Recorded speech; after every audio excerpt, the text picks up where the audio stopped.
ಎಲ್ಲರಿಗೂ ನಮಸ್ಕಾರ sir. Welcome to Shreeyan farms. ನನ್ನ ಹೆಸರು ಶ್ರೀಧರ್ ಅಂತ. ನಾವು incubators all over Karnataka, Andhra, Telangana ಎಲ್ಲ ಕಡೆಗೂ ಸೇಲ್ ಮಾಡ್ತಾ ಇದೀವಿ. ಇವತ್ತು ನಮ್ಮ ಟಾಪಿಕ್ ಏನಂದ್ರೆ, ಆಲ್ರೆಡಿ ಇನ್ಕ್ಯುಬೇಟರ್ ಮರಿಗಳು ಬಂದಿದಾವೆ, ಮರಿಗಳು ಹೊಡ್ಕೊಂತಾ ಇರೋ ಕೂಡ ಇದಾವೆ. ತೋರಿಸ್ಕೊಡ್ತೀನಿ ಬನ್ನಿ. ಇಲ್ಲಿ ಬಂದು ನಮ್ಮ ಇನ್ಕ್ಯುಬೇಟರ್ ಅಲ್ಲಿ ಇವಾಗ ಮರಿಗಳು ಆಗ್ತಾ ಇರ್ತಕ್ಕಂಥ ಸೆಟಪ್ ಸರ್ ಇದು. ಇಲ್ಲಿ ನೋಡ್ಕೊಂಡಿದ್ರೆ ನಿಮ್ಗೆ ನೋಡಿ, ಮರಿ ಆಟೋಮೆಟಿಕ್ ಆಗಿ 19 ದಿನ ಆಗಿದ ತಕ್ಷಣ, ಮಧ್ಯಾಹ್ನ ಆಗಿದ ತಕ್ಷಣ ಈ ತರ ಹೊಡ್ಕೊಂಡು ಹೊರಗಡೆ ಬರ್ಲಿಕ್ಕೆ ಸ್ಟಾರ್ಟ್ ಆಗುತ್ತೆ ಸರ್. ಇಲ್ಲಿ ಮರಿ ಹೊಡ್ಕೊಂಡು ಸ್ವಲ್ಪ ಹೊರಗಡೆ ಬಂದಿದ ತಕ್ಷಣ ನೋಡಿ ಈ ತರ ಇರುತ್ತೆ ಮರಿ ನೋಡ್ಲಿಕ್ಕೆ.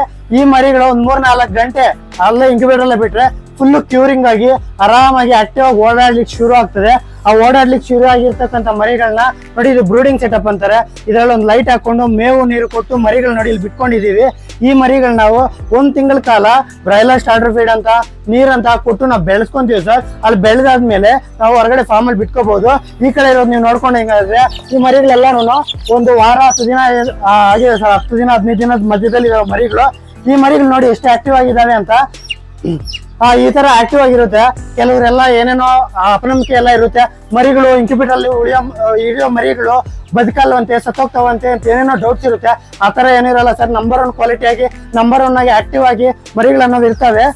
No problem sir. ಯಾರಿಗಾದ್ರೂ ಏನೋ ಡೌಟ್ಸ್ ಇದ್ದಲ್ಲಿ ನಮ್ಗೆ ಕಾಲ್ ಮಾಡಿದ್ರೆ ನಾವು ನೀಟಾಗಿ ಹೇಳ್ಕೊಡ್ತೀವಿ. ಮೆಡಿಕೇಶನ್ಸ್ ಬಗ್ಗೆ ಎಲ್ಲದಕ್ಕೂ ನೀವು ನಮ್ಮ ಕಸ್ಟಮರ್ ಆಗಿದ್ರೆ ಸಾಕು, A to Z ಇನ್ಫಾರ್ಮೇಶನ್ ಕೊಟ್ಟು ಇನ್ಕ್ಯುಬೇಟರ್ ಯಾವ ತರ ಮೇಂಟೈನ್ ಮಾಡಬೇಕು, ಮರಿಗಳು ಬಂದ್ಮೇಲೆ ಅದನ್ನ ಯಾವ ತರ ನೋಡ್ಕೋಬೇಕು, ಎಲ್ಲ ನಿಮ್ಗೆ ಮಾಹಿತಿ ಎಲ್ಲ ನಾವು ನೀಟಾಗಿ ತಿಳಿಸ್ಕೊಡ್ತೀವಿ ಸರ್.